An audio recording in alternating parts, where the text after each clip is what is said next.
कुर्सी पर टिकना मुश्किल है, उसके बाद जेडीयू का क्या होगा, मैं ये आपसे पूछ रहा हूं।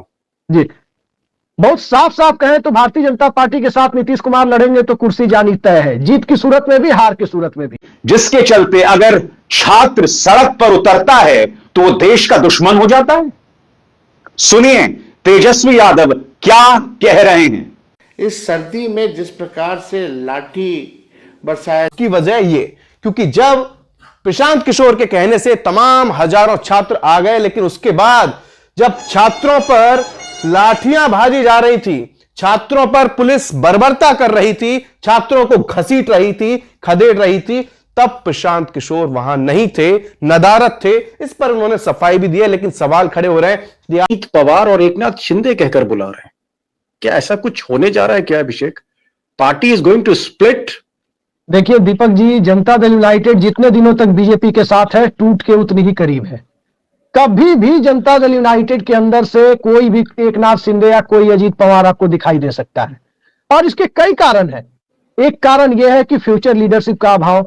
नीतीश कुमार ने लीडरशिप, नीतीश बाबू के लिए विचारधारा कोई मतलब नहीं रखती है। कभी वो एनडीए के साथ तो कभी इंडिया गठबंधन के साथ दिखाई देते हैं। उनका सीधा सा टारगेट अपनी कुर्सी को बचाना होता है, उसके लिए वो किसी के भी साथ जा सकते हैं। लेकिन इस बार वो नागपुर के निकरधारियों के मकरजाल में फंस चुके हैं। माना जा रहा है कि अब उनकी सियासत बिहार में खत्म होने वाली है।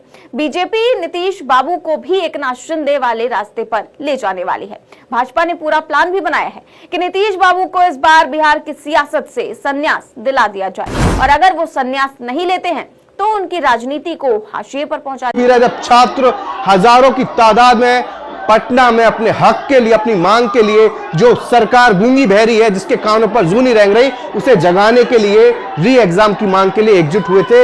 लेकिन इसके बाद इन्हें बदले में क्या मिला, वो एक तस्वीर मैंने दिखाई, लेकिन अब देख लीजिए किस तरीके से उन्हें बदले में लाठियां मिली, पानी की बौछार मिली, और सबसे बड़ा अगर सवाल, सबसे बड़ा जो किरदार बनकर उभरे प्रशांत किशोर, उनके लिए जब लाठियां खाने वाले छात्र क्या कुछ कह रहे थे, जरा आप खुद ही सुन लीजिए कि क्या कुछ कह रहे थे वो छात्र। सर हम अपने हक की लड़ाई के लिए 13 दिन से सर गर्दनी बाग में अपना आंदोलन चला रहे थे, लेकिन सर यहाँ पे सर राजनीति खेलकर प्रशांत किशोर आगे निकल गए। सर हम लोगों के ऊपर सर लाठियां चल रही हैं। लेकिन प्रशांत किशोर ने तो बोला था कि पहली लाठी हम खाएंगे।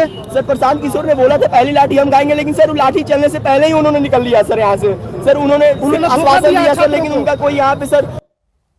अब छात्र खुद कह, उन्हें जो है गांधी मैदान लाया जाता है। ये शख्स यानी प्रशांत किशोर ये दावा करते हैं कि मैंने प्रशासन से बात कर ली है। सबसे बड़ी बात, आप हुजूर हैं कौन कि प्रशासन आपकी बात मान रहा है? आपको मैदान में किसने खड़ा किया है? बात यहां नहीं रुकती है दोस्तों।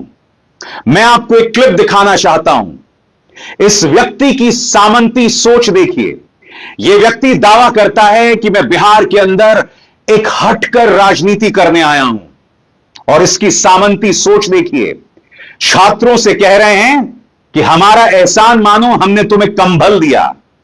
देखिए क्या बोल रहे हैं। कौन कौन छात्र लोग आए जरा बताइए। नया नया नेता भी आए हैं, बड़े अरे भाई, अरे बात सुनो भाई, सुनो अभी कंबल मांगे हमसे, हमसे। सरकार की बात कर लें दोस्तों, सरकार ना तो कोई काम करा रही है, ना बच्चों को रोज़गार दे रही है, बच्चों को हिंदू मुसलमान में फंसाया हुआ है दोस्तों। अभी बिहार में हिंदू खतरे में आएगा, दिल्ली के अंदर हिंदू खतरे में आएगा।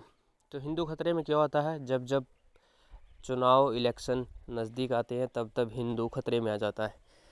महाराष्ट्र में भी हिंदू खतरे में था, पर अब महाराष्ट्र में उनकी सरकार बन गई है तो अब हिंदू खतरे में नहीं है। बट अब दिल्ली के अंदर हिंदुओं को खतरा है दोस्तों, बिहार के अंदर हिंदुओं को खतरा है दोस्तों। हालांकि नीतीश के साथ इनका गठजोड़ है, फिर भी राजनीति है दोस्तों। ज़रूर चाहेंगे दोस्तों नीतीश कुमार के जो दबे कुचले वोट हैं, दबे कुचले लोग जो नीतीश कुमार को सपोर्ट करते हैं, बीजेपी चाहेगी कि वो वोट उन्हें मिले। इसके लिए बीजेपी किसी भी हद तक चली जाएगी दोस्तों। दूसरी खबर है दोस्तों, जब बच्चे अपना पेपर लीक होने के लिए प्रदर्शन करते हैं तब उनको मिलती लाठियाँ। किसान प्रदर्शन करते हैं, उनको क्या मिलती है, लाठियाँ।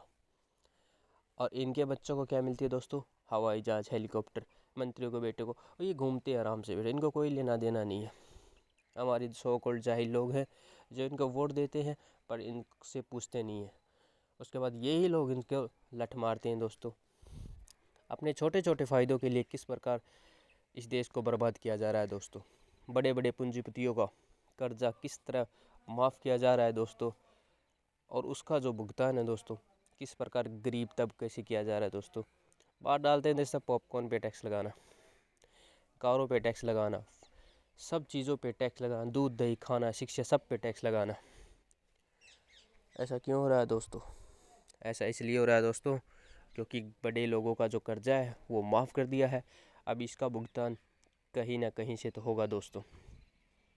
1000 करोड़ की अंबानी शादी करता है पर अब बैंक से कर्जा लेता है कि उसके पास पैसे नहीं है बिजनेस करने के, और बैंक लोन दे देता है दोस्तों। मतलब किस तरह इन मध्यम परिवार को, किस तरह गरीब लोगों को बेवकूफ़ बनाया जा रहा है दोस्तों।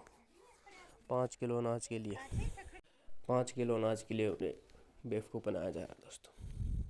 किस तरह इन लोगों को कमज़ोर किया जा रहा है दोस्तों। मीडियम परिवार को किस तरह सताया जा रहा है दोस्तों, टैक्स लगा लगा के।